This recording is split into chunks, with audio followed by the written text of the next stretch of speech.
Cologne Cathedral, a Gothic tower of time built over 600 years. When we speak of the majesty of Gothic architecture of spires that pierce the sky and cathedrals that rise through the ages, one name immediately comes to mind.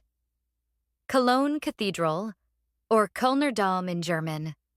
More than just a religious building, it is a stone legend.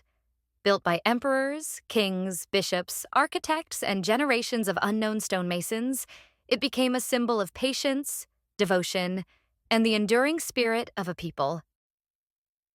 The story of Cologne Cathedral begins long before the first stone was laid.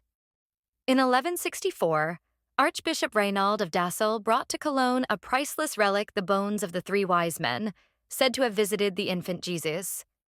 These relics had been taken from Milan as a gift to Emperor Frederick Barbarossa and became a spiritual treasure of the city. But such sacred relics needed a home worthy of their status. The existing Romanesque cathedral was no longer enough for the growing prestige of Cologne.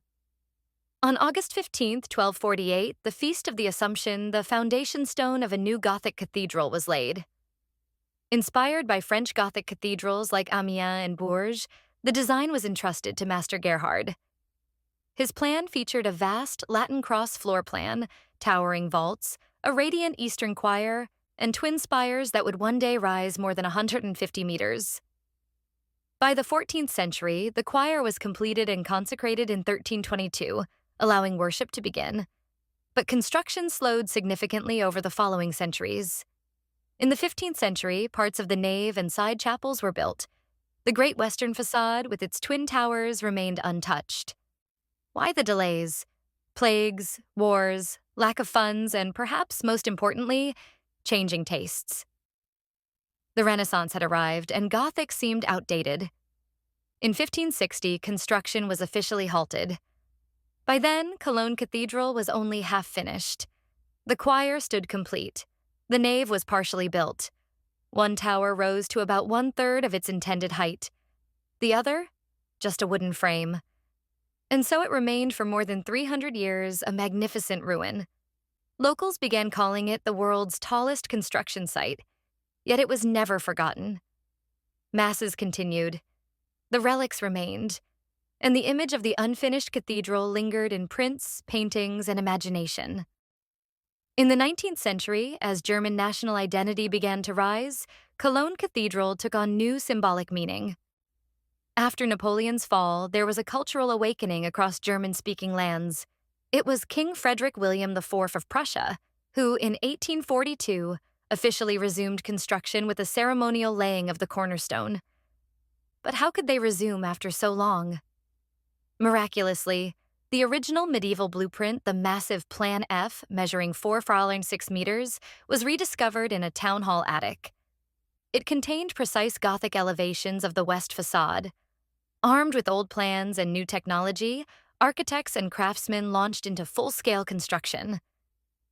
And finally, in 1880, exactly 632 years after it began, Cologne Cathedral was declared finished. At that time, it was the tallest building in the world at 157 meters until the Eiffel Tower surpassed it in 1889. Cologne Cathedral is a masterpiece of Gothic architecture with remarkable features. Two monumental spires reaching 157 meters high, offering panoramic views of the city and the Rhine River. A facade adorned with over 700 sculptures, each telling part of the biblical story. Stained glass windows dating from the 14th century to modern times, including an abstract masterpiece by Gerhard Richter, 2007.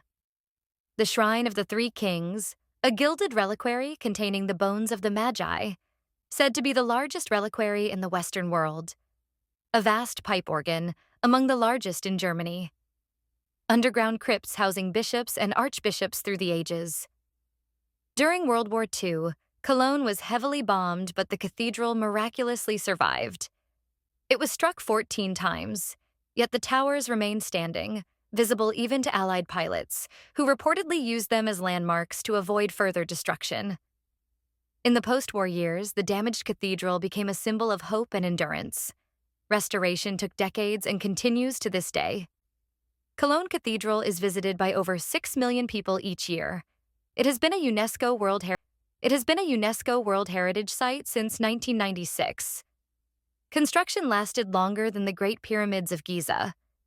The Golden Shrine of the Three Kings weighs over 350 kilograms and is decorated with more than 1,000 gemstones.